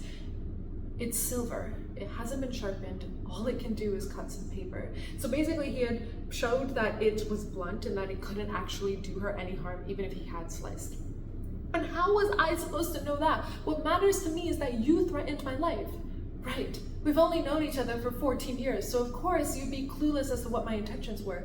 But I believed that you'd at least be able to put 2 and 2 together. Are you seriously angry with me right now? As if I have a right to be. Not when I'm a clumsy fool who leaves his prints for his wife's co-workers to find. He throws the piece of silver onto the table before calming himself. I'm sorry. Listen, Chong-mi-suk is alive. Sung-chul has her. The police are on their way, so I don't have much time and I can't explain in detail, Chae-Won. I'll catch the accomplice myself and come back to you. He turns to leave, but Chae-Won grabs his arm. She's not letting him go. Instead, she takes the other end of the handcuff and puts it around her wrist, so now that they're bound together forever. And it's at this moment that they hear the police sirens outside. But as we know, by the time the team gets inside, they're gone, and as Detective Chae is looking around, he notices that the doors to the dresser are open. He rips them open, but is disappointed when he doesn't see them hiding there. But what he doesn't know is that Hyun-soo and Chae-Won are behind the dresser. Do you guys remember that fake door that was behind all of his clothes where he used to hide Moojin's bag when he had initially kidnapped Moojin? Well, the space is big enough for both Hyun-soo and Chae-Won to squeeze in. While they're waiting, Chae-Won is trying to convince him, please, it's not too late, let's go outside. If I get arrested, Mi-seok will die, Chae-Won. The police team heads out and puts out a high alert about a man in his 40s and a woman in her 30s. Inside, Chae-Won asks questions about Mi-seok. Chong-mi-seok is alive, and why is she going to die? Before I tell you, can you uncuff me? All I need is 1 day. I swear I'll come back, I promise. What are you gonna get done in just 1 day? I'll put everything back to where it belongs. Me, Chong-mi-seok, and the accomplice will all go back to where we belong.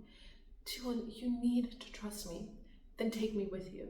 She's willing to hear him out, but she doesn't trust him enough not to run away from her, so she's going to keep him handcuffed to her. They sneak out of the closet, and Chae-Won tells Hyun-soo that he should go grab some cash before they leave. They head upstairs, grab some cash, and sneak out the back, and he starts running with her when she stops him. What was that space behind the closet? Tell me, what else don't I know? Can you uncuff me first? It's hard to move around like this. Is it so hard for you to trust me? then at least take this off your neck. And he points at her work ID, her police ID that's dangling around her neck. She moves to take it off, but she doesn't notice a biker heading her way, so Hyun-soo pulls her towards him just to make sure that she doesn't get hit. And in the shock, she drops her ID, and the biker runs over it, crushing the plastic casing on the ID. Meanwhile, at the police station, Woo-cheol and his chief are receiving an earful from the police commissioner. How absurd is this? You guys were reinvestigating the Yeonju City serial murder case, but you had no idea that Hyun-soo was right in front of you, and you call yourselves cops? How could you be so foolish? The cold case unit couldn't find him for 20 years. How are we supposed to know that that was him? We're not shamans, we're cops. He's lived as someone else for 15 years. Detective Cha is in danger right now. Right now, we need to focus on saving her. About Detective Cha, are you sure that she truly had no idea? What kind of question is that? He took her as a hostage. Hyun-soo was the one that went crazy after Chae-Won found out about his identity. Regardless, Woo-cheol, you and your teammates are going to get disciplined. Do everything you can to arrest Hyun-soo. The commissioner gets up to leave when his phone rings. Yes, sir. Don't even ask. It's a complete mess. Woo-cheol gets up to leave when the chief asks Woo-cheol if Chae-Won really didn't know. Even when Hyun-soo gave them the tip about the trafficking ring, she didn't know, right? Woo-cheol thinks back to how Detective Choi dragged Chae-Won out of the room during that case and then says, "You have my word. She had absolutely no idea." The chief starts debriefing the entire station about Hyun-soo.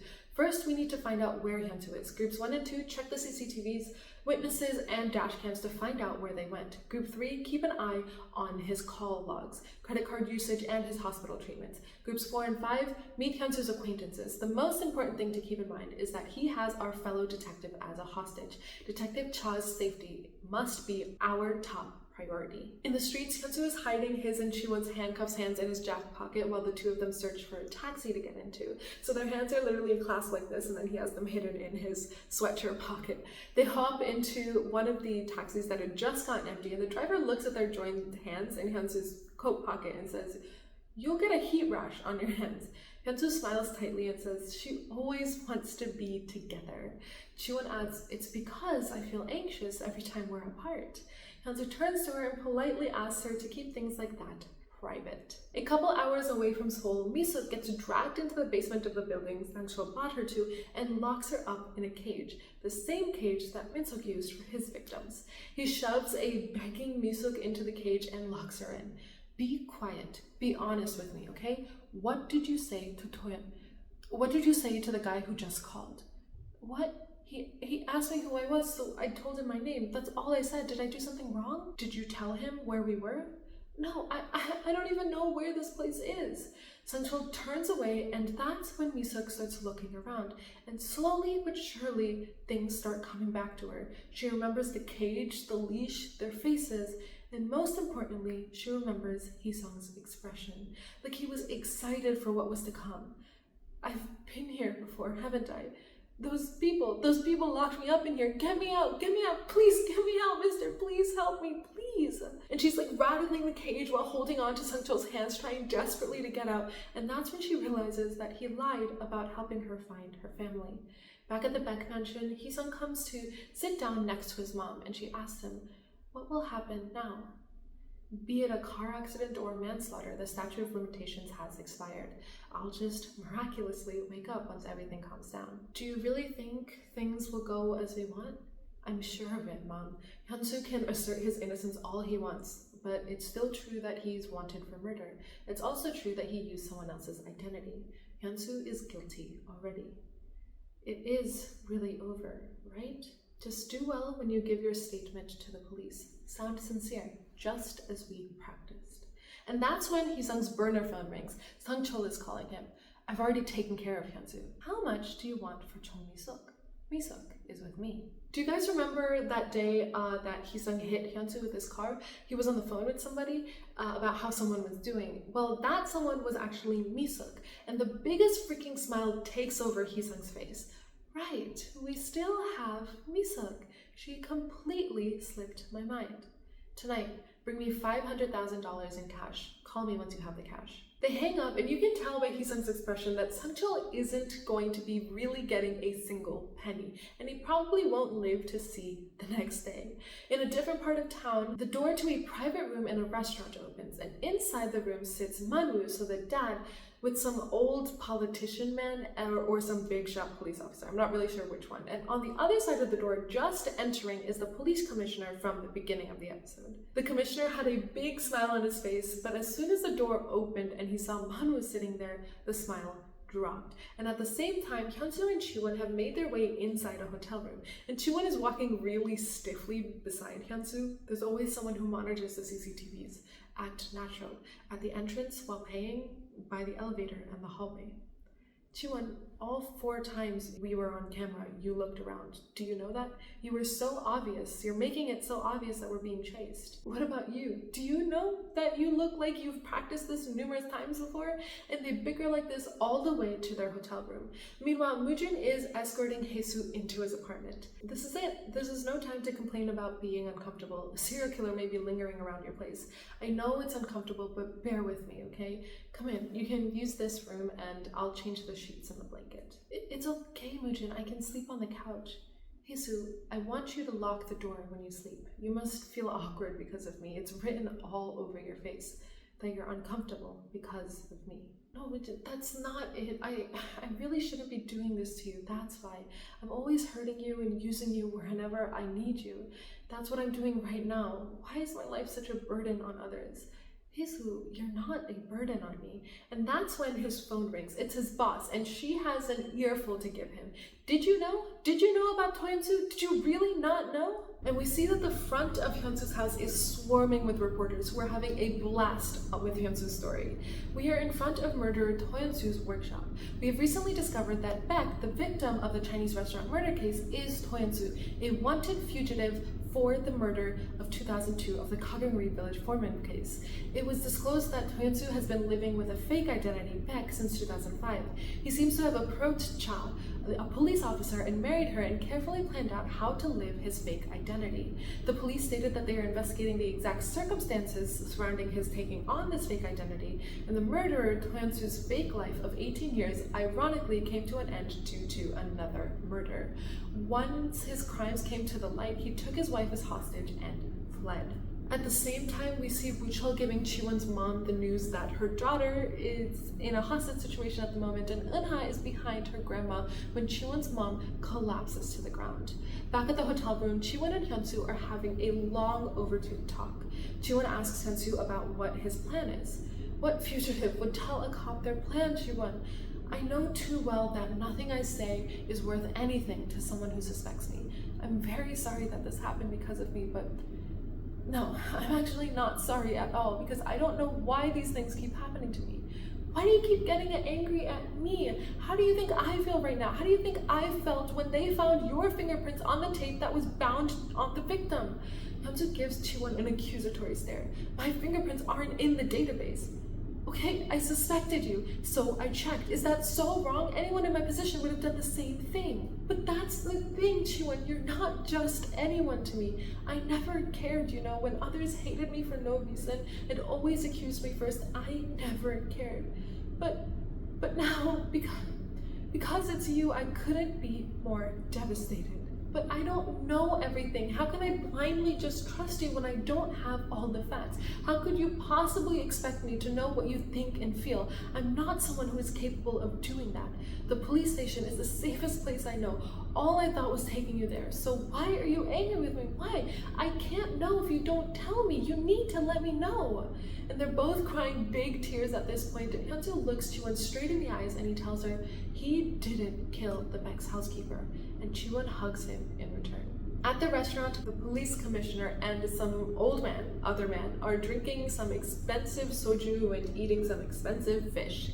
Manu is playing up the innocence of his family regarding the Hyun-soo situation. I only found out when the police came by during Kyung-jin's case. Had I known, I wouldn't have let someone like that take my son's identity. I had no idea something like this would happen. And that's enough for the old man to convince the police commissioner to not doubt Manu in any way, that he and his wife are innocent in this whole ordeal. Back in Chae-Won and Hyun-soo's hotel room, Hyun-soo is catching Chae-Won up on everything. The one who called me out to Makmundon must have framed me. It must be the accomplice that we've been searching for. There was a car with a dash cam near the phone booth, and I talked to the owner on the phone. My phone should also have a record of that call. The accomplice seems meticulous. Why would he have made that kind of mistake? He probably had his face covered. That woman who picked up Sang-cheol's call. Are you sure that that was Chong Mi-suk? Because that's who she said she was. It didn't really seem like a lie. However, I wasn't sure how I could convince the police, and on top of that, I don't trust the police to prove my innocence. It's why I couldn't let myself get caught. Investigating me will be their top priority. Meanwhile, Sang-cheol will sell Mi-suk to the accomplice. My evading the police is a message I'm sending to Sang-cheol. I'm telling him that I'm no longer working with the police because I plan to join sides with him. Back in Hyunsu's hometown, Sang-cheol is buying some tools when he hears the news about Hyunsu's life story, and he can't help but think that Hyunsu is one sick psychopath. Sang-cheol gets back into his car when he gets a phone call. Who is this? I'm not sure you're aware of this, but I'm in quite a mess. Is this Hyunsu? And we see that Hyunsu is on the other line recording this conversation. You led me to a trap, Sang-cheol. Life can be funny, right? You willingly worked with the cops even though you're a wanted criminal. But now we're pretty much on the same side. How did you do it? How did you frame me? Let's get something straight, because it wasn't me, it was him. Hyunsu tries to convince Sang-cheol to let him meet the man behind the scheme. I want to meet him. All I want is him. You can take the money for all I care. By the way, how is Chong Mi-suk doing? My merchandise is none of your business. No, Mi-suk is still with you. You haven't given her to him yet. Am I right? Because if you had met him, you'd already be dead. Do you think that he'd let you go when he knows that you'll constantly squeeze him for money? No one can get one on me that easily. I managed though, and the accomplice was able to outsmart me. You'll pocket the money and I'll capture the accomplice, and Chong Mi-suk will live. What do you say? I need to think about it. He's too crazy to have as an enemy. Do you have anything else that you can offer me? And next to Hyunsu, Chae-Won writes down, do not negotiate. So Hyunsu says, no negotiations, and hangs up. After he hangs up, Hyunsu is concerned about whether Sang-cheol will accept his offer or not. Sang-cheol makes it back to the cage where Mi-suk is in and slides food to her, but she's lying down with her back facing Sang-cheol, so she doesn't move when he puts down the food in her cage, and it really just looks like she's given up on life. Sang-cheol sits down in front of the cage and pulls out a coin. Hyunsu or Hee-sung. Heads represents Hyunsu, tails represents Hee-sung. He flips the coin and is about to look at the result when Mi-suk speaks up. Can you just kill me now instead of sending me over to that blunt? He killed his friend. He snuck up behind him and struck his head with a rock. Mi-suk is shaking so hard while she's saying this, and we get a flashback to what happened after Min-suk walked away from Hee-sung after telling him what to do with Mi-suk. Remember when I said that Hee-sung's expression changed to one that looked like he was possessed by something? Well, after that expression change, he picked up a large rock and bashed Min-suk's head. So Min-suk didn't commit suicide like the world believed, and that is why the mom found 7 thumbnails in that ornate silver box, because one of them belonged to Min-suk. Mi-suk, who was watching while tied up to a tree, starts rubbing her ropes harder against the tree bark and manages to flee herself and run before Hee-sung can catch up to her because he was too busy, bashing in the head of his accomplice. Back in the basement, Sang-cheol removes his hand that was covering the coin, and while we don't see the result, it looks like his mind is made up. Back at the hotel, Chae-Won and Hyunsu are listening to the recording of the conversation between Hyunsu and Sang-cheol, and Hyunsu makes a call for more towels, and when he's done, Chae-Won turns to him. We recorded everything. I know it's only circumstantial evidence, but it'll help prove your innocence. Now, we need to think about what we're going to do to lure him. In order to make him trust us, I must continue to be your hostage. If I agree to stay as your hostage until he safely takes the money, he won't be able to refuse. Hyunsu goes up to Chae-Won and hugs her. I love you. Why do you sound so sad? Now it's time for you to go back, Chae-Won. Go back to where you belong. I like your idea. I agree that you should continue to be my hostage. Hyunsu grabs her wrist and handcuffs her to the leg of a table.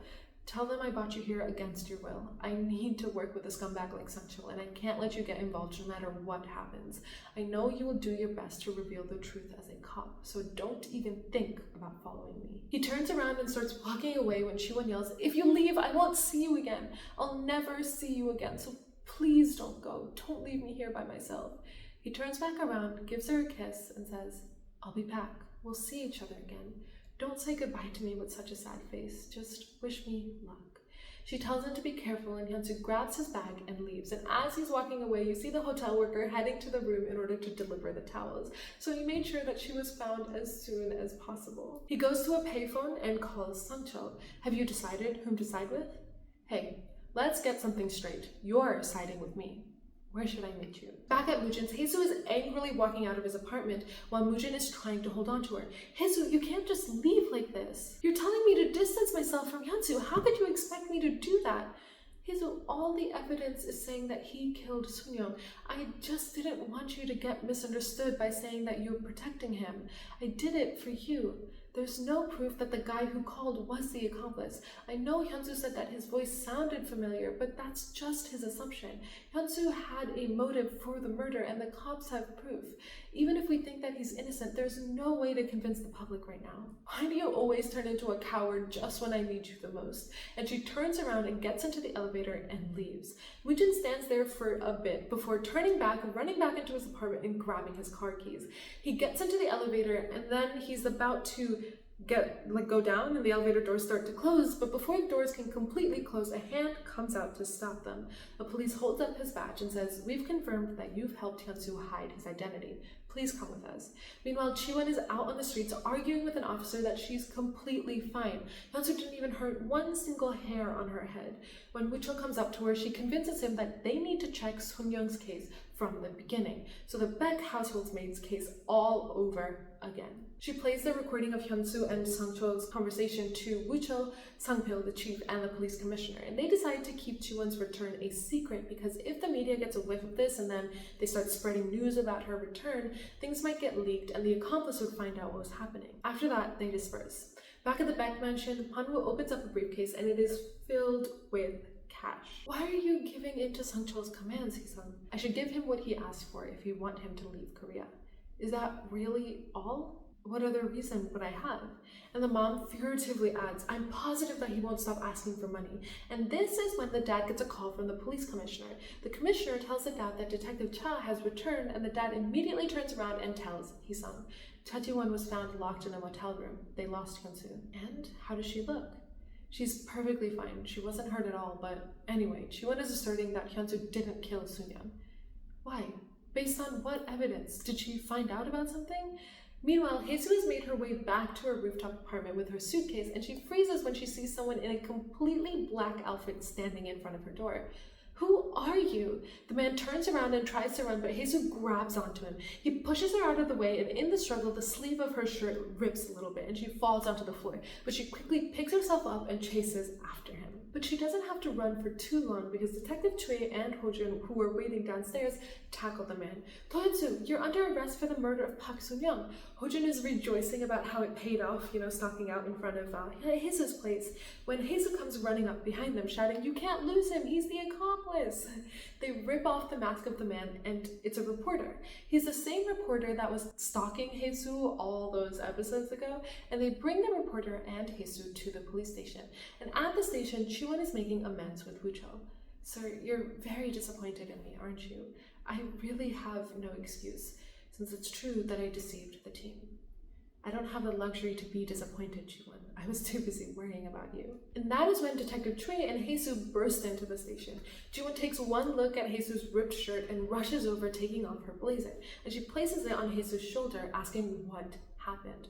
The reporter in the meantime is getting investigated by Ho-jun, and the reporter is sticking to the story that he was there for the same reason that Ho-jun was, to catch Hyun-soo. Chae-Won is in the back room watching the interrogation, wondering if the reporter was the person who called her husband last night. And that's when the door opens and Eun-ha walks in. Woo-chul informs Chae-Won that her mother collapsed after hearing the news and is currently in the hospital. Chae-Won leaves Eun-ha where Hae-soo is settled before making a call to her mother. Eun-ha is curiously staring at Hae-soo, and Hae-soo is looking at Eun-ha in both shock and love at the same time. This is her niece, and Eun-ha breaks the staring match. Anyway, who are you, miss? Oh, me? Well, But Hae-soo is saved from answering when Chae-Won comes back into the room. Eun-ha can't go to kindergarten right now, so I need someone to look after her. You're the only one I can trust. Just for a few. I have time. I'll look after her. I won't let you down, I promise. Una, Miss Do will teach you how to paint and draw, so be a good girl and get along with her. Una looks up at Jesus with the biggest smile on her face, and her little hand is in Jesus, and it's so incredibly cute because it doesn't even take up like a fraction of Jesus' palm.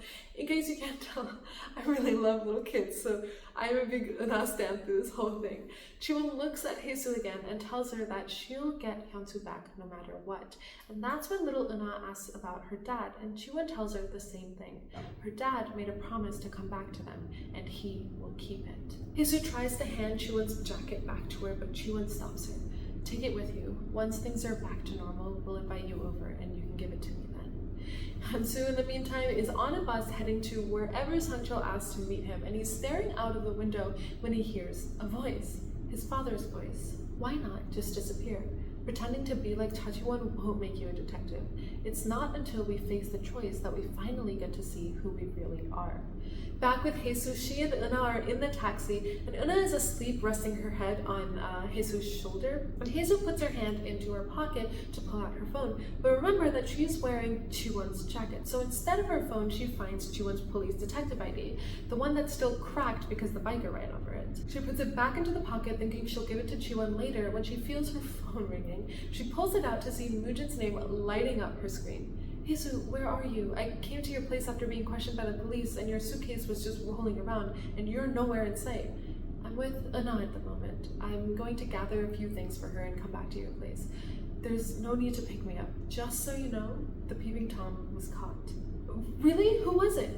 I'll tell you in person, Moojin. I'm sorry about what I said earlier. I said some really harsh things to you. Oh, I already forgot, it's completely fine. Moojin, how is it that this necklace is exactly the way it was? It's still just as dazzling. Are you wearing the necklace that I gave you? Since when? She tells him she'll see him soon, and Moojin does like a little happy dance before picking up Jesus' suitcase and heading downstairs. Jesus and Eunha get off at Chae-Won's house, but when they get to the second floor where the home is, the door is missing the keypad and the door handle. Another little cultural difference is that Korea, instead of like key locks, what they have are little number pads, so you can type in a code and that's how your door unlocks. So this was quite literally taken out of the door for this house. Somebody had done this. We see a man dressed in all black standing a few feet away, watching the two of them as they head up the stairs, and by his feet is the lock to the house. Jesus and Eunha enter the house, and when Jesus turns all the lights on, she is shocked. The place looks completely ransacked. The two of them go to pack up Eunha's things, and they're hurrying because Jesus doesn't like the atmosphere in the house at the moment. She's packing Eunha's clothes when she hears something outside of her room. Eunha, stay here. I'll go take a look. She steps out, and the lights are turned off. She clearly turned them on earlier. She steps out into the living room, and there, sitting on the sofa in the dark, is a man. And he says, Detective Chae-Won? Eunha hears the man's voice, and she comes running out of her room thinking that it's her dad, but Jesus sends Eunha back inside. Eunha, lock the door, please, and promise me, don't open the door for anyone but your mom. Can you do that for me? Eunha says yes, and Jesus pulls out Chae-Won's ID, puts it around her neck before stepping back into the living room. The man stands up and he steps into the faint light that's streaming through the windows, and Jesus remembers those eyes, the man from the funeral. She doesn't know his name, but we know he's Hee-sung. Hee-sung comes up to her, picks up her ID, and now remember that the ID is all messed up because the biker ran over it. So the plastic casing has distorted Chae-Won's face in a way where you can't really make out her features, but you can still tell that it's a woman. And remember that Hee-sung has never actually seen Chae-Won or adult Jesus. He does not know what they look like. The only time he really could have gotten a glimpse of Chae-Won was when she came to his house, but his ploy had him both being unconscious the first time, right? So his eyes were completely closed, and the second time the lights were turned off, so he never got to really see their faces. So he doesn't know what Chae-Won looks like. I didn't want to do this, but you make me anxious. You're a variable I can't control. That's why I want to eliminate you, Chae-Won. Please don't hurt my daughter, I beg of you. I won't if you answer my question. Why do you believe that Hyun-soo is innocent? I want to know if I made a mistake while getting rid of Park Sung-young. You must have a reason. Hae-soo looks him straight in the eyes and says, because it's impossible for Hyun-soo to kill people. He isn't capable of loathing others.